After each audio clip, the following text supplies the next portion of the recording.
Okay, first video here. Just might be entertaining for some people. Probably pretty hard to watch since I don't know what I'm doing. But behind me is an old Case 580 CK that sat for 12 years, 13 years, just got it running. And unfortunately sat for another month or so just gonna see if we can get it started today. Need this wood because seat's shot and I don't want to get my butt all wet.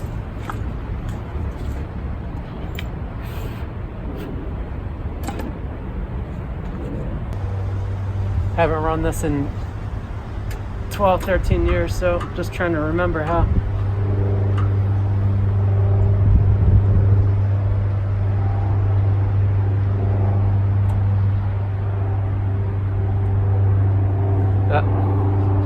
It's got a special start gear.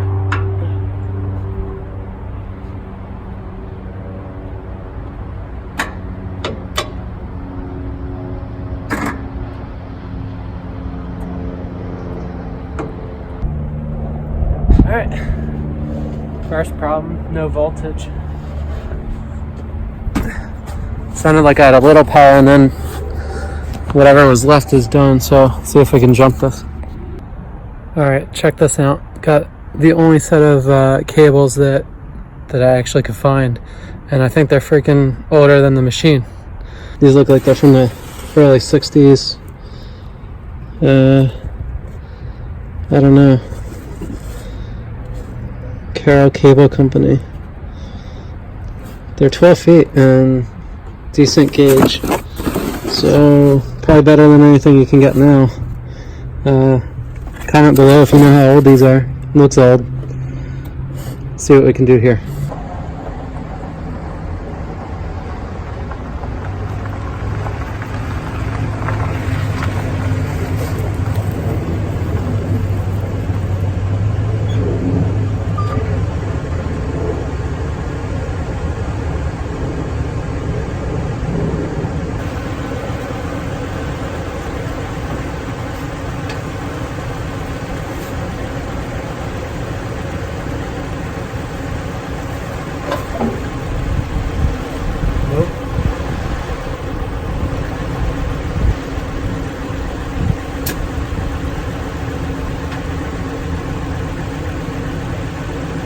Alright, I got an idea. I'm gonna have to move the other back up.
This time I think I could feed the cable through and jump it off the truck.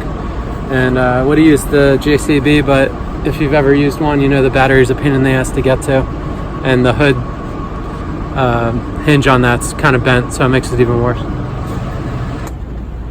Alright, well, I'm not getting anything, so I think I'm gonna have to pull the battery out and then we'll have to give it a charge. It's probably completely dead, and jumping it's not working, so I'll get back to you probably tomorrow. Back here at the tractor, again it's a 1971 Case 580 CK, and I think it's a transition year because it's got an Extendo, and from what I can tell these didn't come out until the model after this, but this might have been one of the first supplied with an Extendo hoe. Digs about 18 feet. It's really heavy for this machine, if we get it started, you'll see. Kind of swings the thing around, but believe it came from the factory, and you know, that backhoe does a good job. So this is the battery tray. Let's get the battery thrown in there and hopefully started.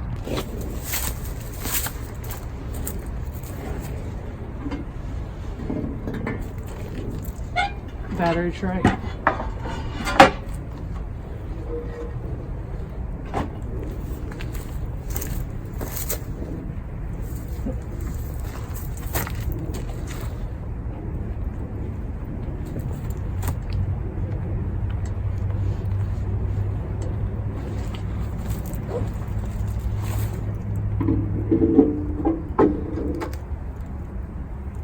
Definitely don't want to drop something like this across the terminals because you'll arc it and then you'll have a welded on wrench.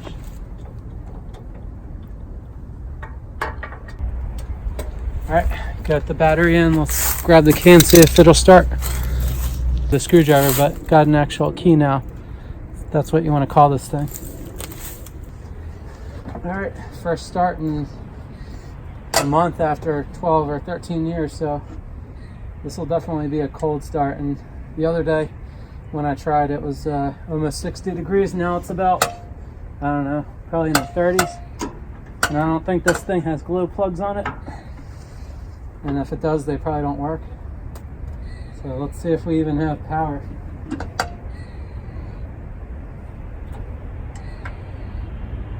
Right, I'm not getting anything. So either we got an electrical issue or that charger's shit.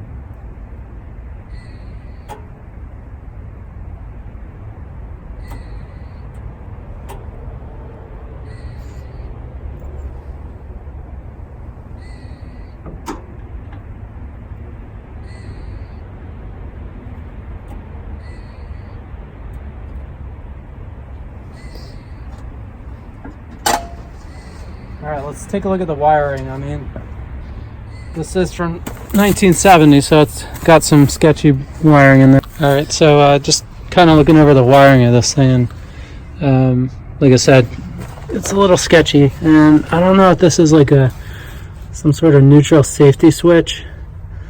I mean, I just peeled this back and it's tight. I mean, there's some exposed wire there. That's not good, but I don't see why that's going to impede it.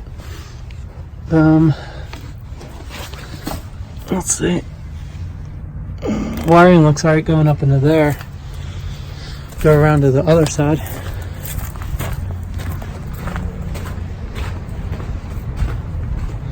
I mean, it's fairly simple. It's just a starter there. We get the alternator.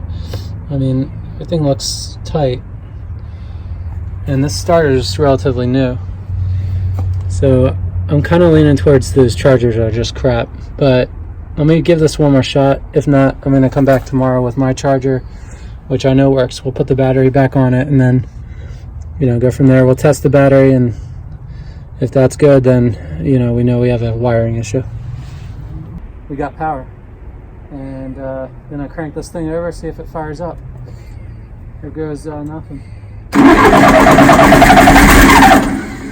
Alright, got a good feeling it's gonna fire up.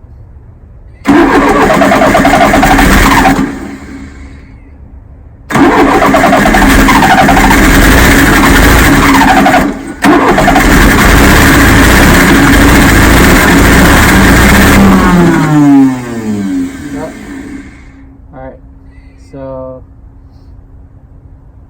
did fire up, and then I bet the solenoid didn't disengage. So let's see. I mean, I could hit it, a couple times with the wrench, but I'm just gonna give it a shot here. See if we can get it to fire up and disengage. Oh. Alright, well, I don't want to fry that thing, so. And all I did before was wiggle the wiring around. Maybe that's got a loose bolt over there. Let me see if I can tighten that.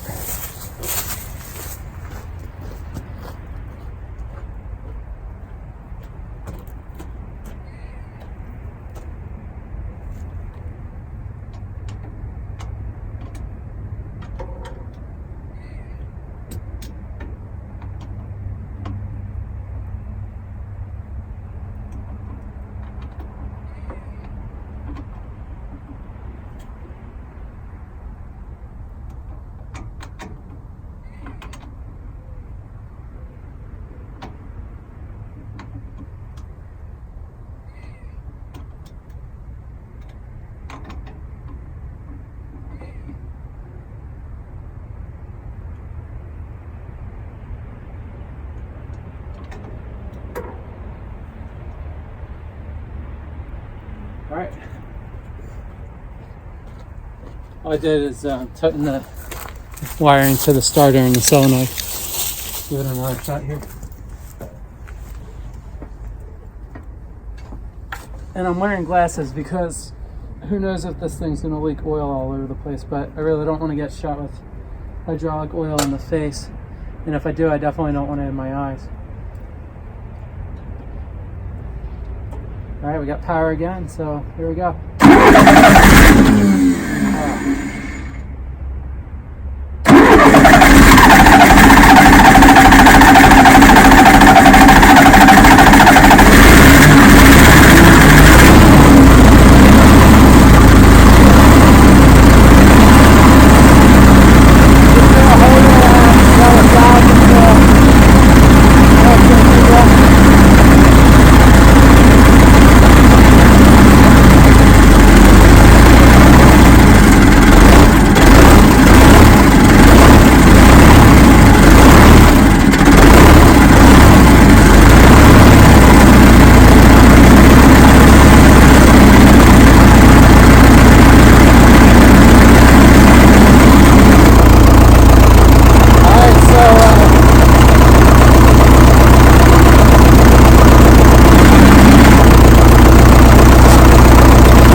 Take a look at it, see if it's puking oil anywhere.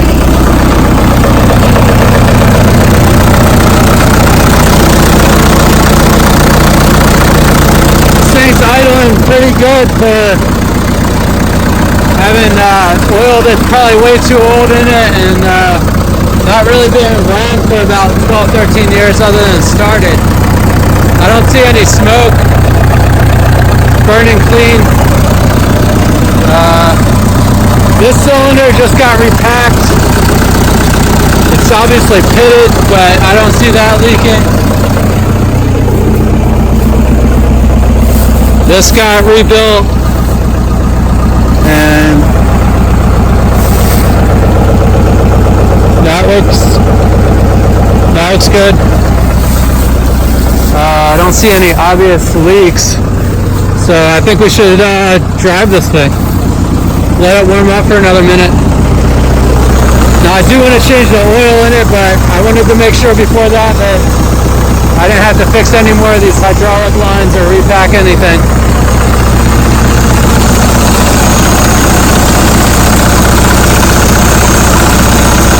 So that's what I tighten down in there.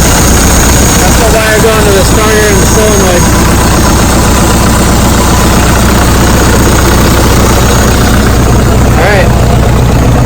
So I'll bring you along for a ride. See if we can get it to move.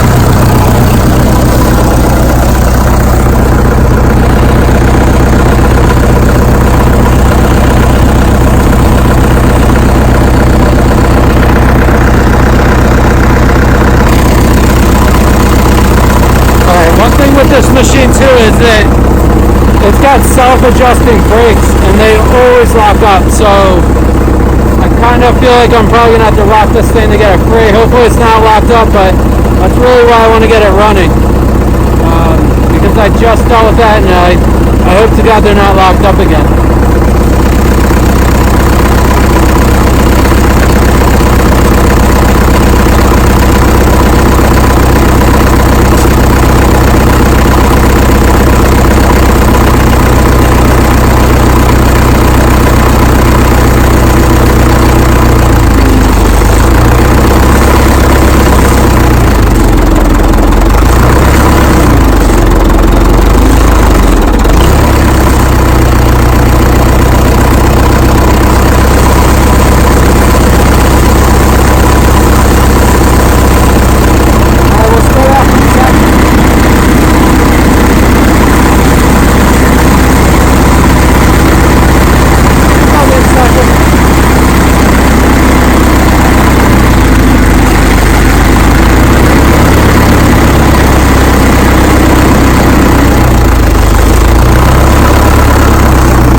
grab you and take you for a ride. Now, you probably couldn't feel it, but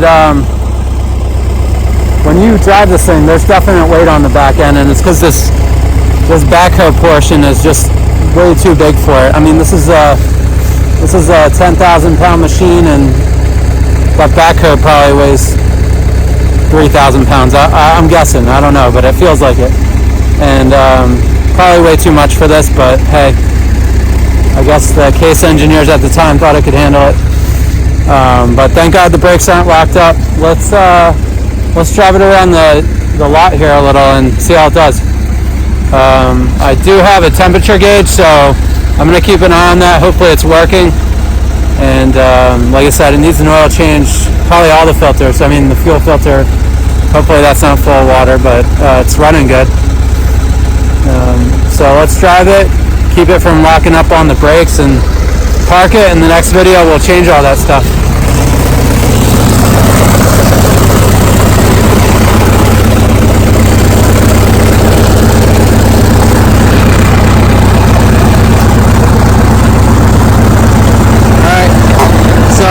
The controls, got a clutch down here.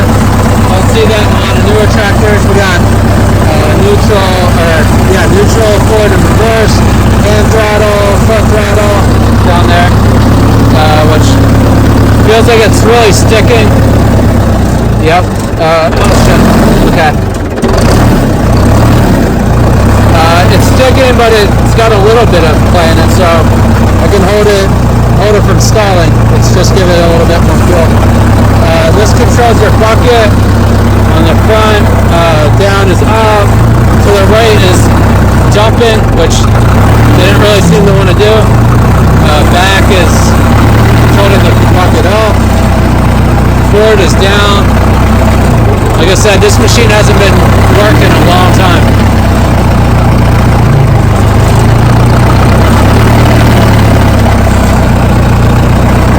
On the back side, we got stick controls. This lowers and oh shit, everything's got a lot of play in it right now. This lowers and raises the back boom. This is the dipper or whatever that middle one's called, which apparently is frozen. I'll deal with that later. This is the bucket. These are the outriggers. Let's see if that works. Yep, that was actually locked up, and I sprayed it with some solution to get that freed. This one works. That seal's probably garbage, but luckily it's not puking everywhere. Down here, I'm pretty sure this is for low and high for the rear. Then we got low and high for the trans. This is a 4-speed. So 8 gears, forward and back. We got a choke, which was locked up. I got that freed. We'll try that when we want to shut it off. Lights, which I'm not going to mess with that because it feels stuck and who knows. Alright, so let's put the clutch in, put it in forward. We're already in second. Let the clutch out and see what happens. Alright, we're going. Like I said, I barely have foot control for the throttle, but we could use our hand here. Give it some more. Actually move it. Go to the far side here. Now you can see our temperature gauge. Looks like it's coming up to about 100. I'm going to keep an eye on that. Fuel gauge is bouncing all over the place. Who knows if that's accurate? Definitely don't want to run it out of fuel because the fuel's probably about 20 years old and it might have water and it's a pain in the ass when you run a diesel dry anyway. Steering's hydraulic, got a lot of vibration in it, so I'm going to check that hydraulic fluid later. Let's try reverse.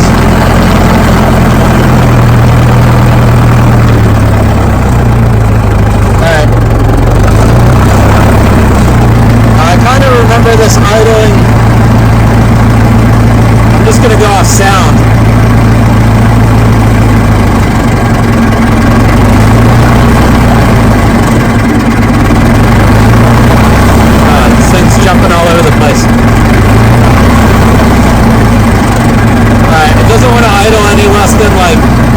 8 or 900 smoothly, so it's probably because this cable's all locked up. Alright, there we go. It's about 800. That's close enough to what it used to be. Alright, let's go to reverse, see how that works.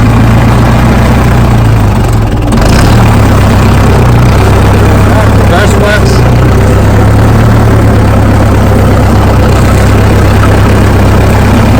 Yeah, let's try the brakes. Alright, these used to be locked together.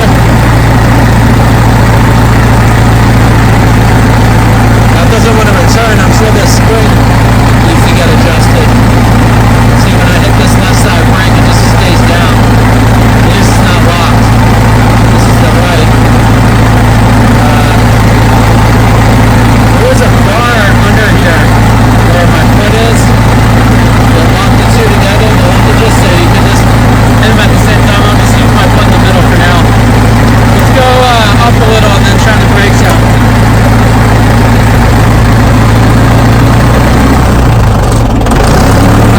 I must stall there. Alright, temperature gauge is climbing a little bit, so I'm half confident that that works. But I definitely don't want to overrun this thing. Use the hand throttle here.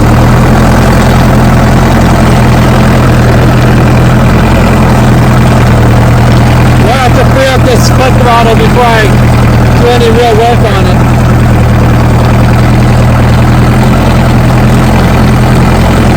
But so far I'm happy with this machine. I mean, it's always been real reliable when it wants to start.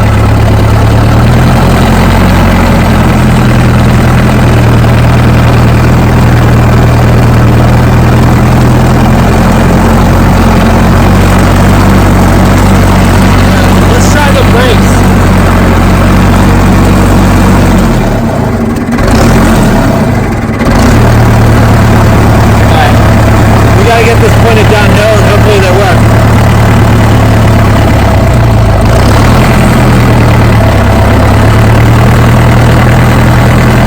If not, we're running right into that block down there. Alright, we need more of the hill. Let's just send it and hopefully they work. Go down this hill over here. I mean, we're probably going like 3 miles an hour anyway.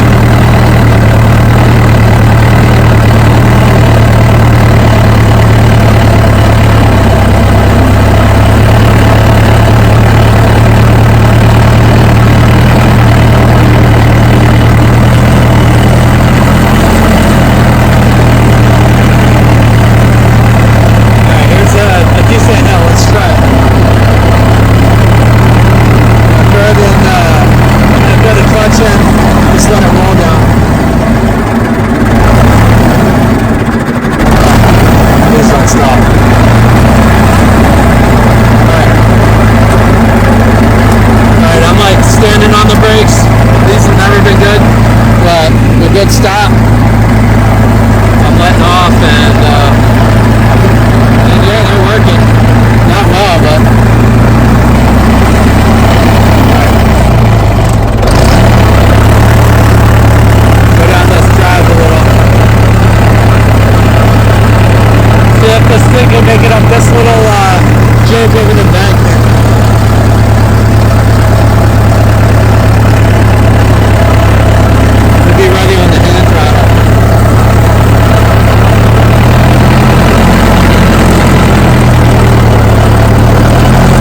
show you what I'm looking at.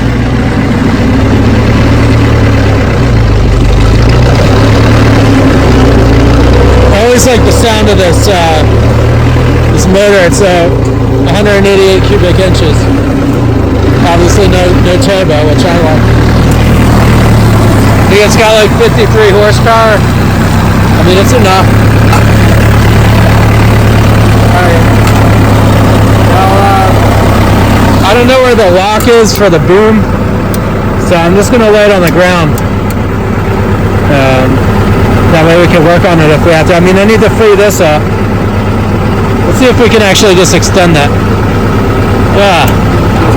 I mean, it wants to come in, but not out, so yeah, I'm not going to push it. Now, I remember this being bent, but not that much, so that could have something to do with it. This is what I'm talking about, this rod. It's just odd that would be the only one that's bent.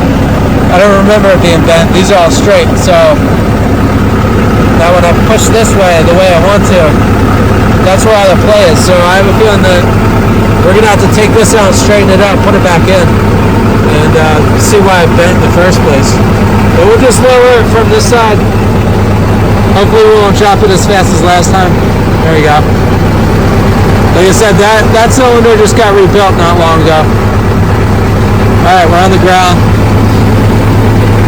Now let's exercise these a little. Just put them down.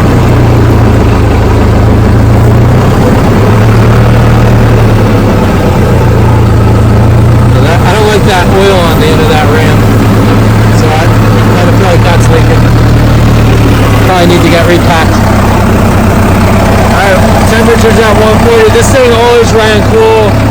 You leave it idle all day long. This is a newer gauge, but it's been on there since the 90s, so who knows how many hours this thing's got. Did a lot of work in the 80s. My family's had it since 1981 or 82, so yeah, it's been around. I got pictures of me on this as a baby.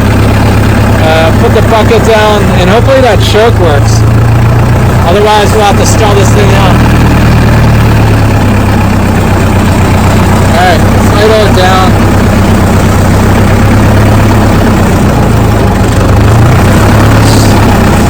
Like I said, it doesn't want to find that sweet spot where it wants to idle. I think that cable is just jacked. Alright, so to shut this thing off, I don't know if you can see, but this says stop. This is the choke. So you just pull this out. Alright, obviously that's not working. So what we'll do is we'll just idle it all the way down, let it stall.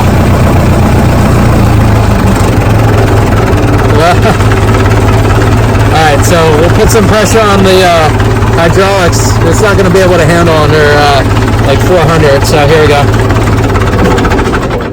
There, yep. That worked. Alright, now let's kill the power so we don't drain that battery again. I think it's got to shorten it somewhere, because that's almost a brand new battery, and this thing's sat for a month, but still. Although maybe it wasn't the battery, maybe it was just that solenoid that I tightened up. Maybe we just weren't getting power that way.